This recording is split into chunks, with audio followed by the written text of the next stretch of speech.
I now want to transition to Justin Fields. I believe Justin Fields is a generational talent. I'm a big believer in what Justin Fields brings to the table.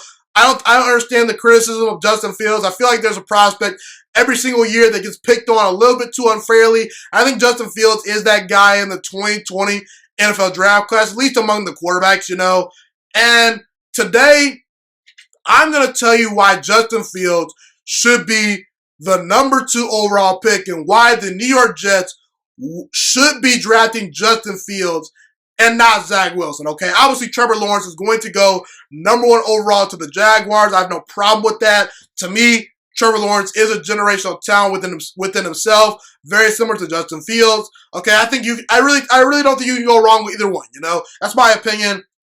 And look, this segment, I'm going to endorse Justin Fields to you. I'm not going to bash Zach Wilson and tear him down, It's the thing about Justin Fields is the thing about Justin Fields and why I believe he should be the New York Jets quarterback is he's just better than Zach Wilson. It has nothing to do with Zach Wilson. It more so has to do with how special Justin Fields is. Like I said, Justin Fields is a generational talent. As when you look at his arm strength, his accuracy, his mobility, his 4.41 40-yard dash, the fact that he makes great decisions with the football. Outside of Trevor Lawrence, among quarterbacks in this draft class, who's more talented than Justin Fields? Maybe Trey Lance, but for my money, I think Justin Fields has a little bit more God-given ability than Trey Lance, okay?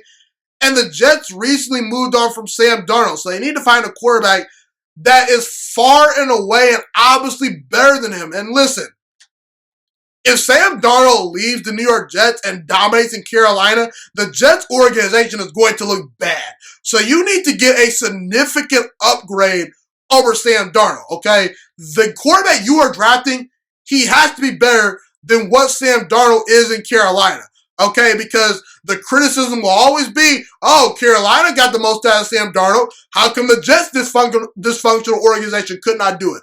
And when it comes to Zach Wilson, he's not obviously a better prospect than Sam Darnold. When it comes to Mac Jones, he's not obviously a more talented prospect than Sam Darnold. And by the way, when it comes to me saying this, that's me saying a lot because I was not a huge Sam Darnold fan back at USC. But I'll take Sam Darnold over Mac Jones and over Zach Wilson. Maybe I could debate between Mac Jones because I do think Mac Jones is a little bit underrated. But just as far as talent, I believe Sam Darnold's more talented than Mac Jones. And to me, Justin Fields is an obvious, much better prospect than Sam Darnold. He just is. When I watch the tape, he's a better decision maker. He has a better arm. He's a better athlete. And he's much more consistent. And he won much more big games than Sam Darnold when Sam Darnold was at USC. And Sam Darnold had a lot of good players around him at USC. We can talk about the coaching staff and make excuses all we want, but he went to a good program, and USC was very talented at the time he was there. And Justin Fields, to me, has that it factor. And I believe Justin Fields will shine bright under the Big Apple lights. He will shine bright as a star in New York. The pressure will not overwhelm Justin Fields. This is a guy that was on the same field in the college football playoffs as Trevor Lawrence, and in both games you can make the argument that Justin Fields was better than Trevor Lawrence. Like a guy that people are saying might be the next John Elway or the next Peyton Manning. That's how much praise Trevor Lawrence is getting, and Justin Fields arguably outplayed him in both college football games. He was able to win one of those games, obviously this past year, winning this past game in dominant fashion, okay? Zach Wilson and Sam Darnold, to me, Sam Darnold obviously was a little bit overwhelmed by that New York media. I think Zach Wilson's going to be overwhelmed by the media and the mecca that is New York. I just don't believe it. I don't buy into it, Are you truly going to pass on a generational talent in Justin Fields for a guy in Zach Wilson who has some skills, but here's the facts.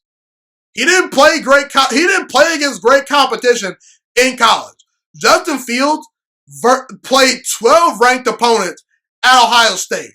He went 10-2 in those games, okay? He beat a lot of good teams, and he faced a lot of great teams. Zach Wilson was 0-5 in his career at BYU versus teams that won 10 or more games. And do you know what Zach Wilson's statistics were in those 5 games as a passer?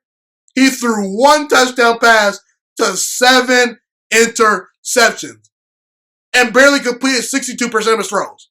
I'm sorry, people, but if you want to draft Zach Wilson over a guy like Justin Fields, good luck to you, because I'm not willing to take that risk. I'm just not. And for my money, Trey Lance is better than Zach Wilson. At least he's more talented. And I'm sorry, I don't want to hear the excuse that, oh, he's not ready to play right away. Well, guess what? You can go find a veteran quarterback out there somewhere, like a Joe Flacco, like a Teddy Bridgewater, to come in and help develop this guy. You can do that. I guarantee you there's someone out there the Jets can find. Heck, go trade for Gardner Minshew. I guarantee you the Jaguars would love to get a couple of draft picks for Gardner Minshew. Gardner Minshew could come right into the Jets organization and win games and help develop Trey Lance. And for my money, I think Mac Jones is a little bit better than Zach Wilson. I just don't buy into this Zach Wilson guy. But getting back to Justin Fields is a generational talent. He has that it factor. And I'm going to go out on a limb and say right now, the New York Jets would be absolutely foolish to pass on Justin Fields because he's right there for the taking. And he's a quarterback that I would not pass on at all, no doubt about it. Thank you so much for watching this video today. Please also note that the Juiciest Sports Podcast is not just a YouTube channel. It is available on all podcasting platforms, including Spotify, Google Podcasts, iTunes, and Apple Podcasts. Also, if you enjoyed this video, be sure to like, comment, subscribe, and share this content with all your friends. This podcast is my favorite thing in the entire world right now. It is my passion. And I want more people to listen to this podcast. I really want this podcast to grow. Also, a fun fact about me is that I want to go into the sports broadcasting and media world once I graduate from the University of Toledo, a college in Northern Ohio. I am looking to become one of the next great sports broadcasters and analysts out in the world. And I potentially would like to start my own network if this podcast really truly grows. Or if I fall short of that goal, I would love to work for a big time network like ESPN or Fox Sports 1. I am open to all networks. So if you believe in my dreams and you see or hear my passion through the screen, be sure to tell all your friends about the Juiciest Sports Podcast. Stay motivated, you guys. Have a God bless day, and I'm out.